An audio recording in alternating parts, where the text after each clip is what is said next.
açan eşqə xəyanət eləmişəm, sənə öz canımı əmanət eləmişəm. Qara saçlarımı ağartmışam mənim, səndən Allaha şikayət eləmişəm. Ölürəm çox böyük ehtimal ilə, həyatım olmadı bir vüsal ilə.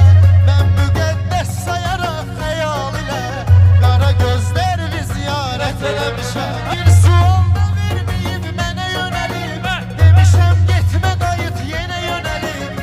Ürəyim eşqə düşüb sənə yönəlib, çox heyif səhv istiqamət etmişəm. Xəyalımda diləyim də arzum da sən, suyum havam çörəyim duzum da sən, günəşim ayım da ulduzum da sən. Məni səndən ibarət eləmişəm, günəşim ayım da ulduzum da sən. Məni səndən ibarət eləmişəm.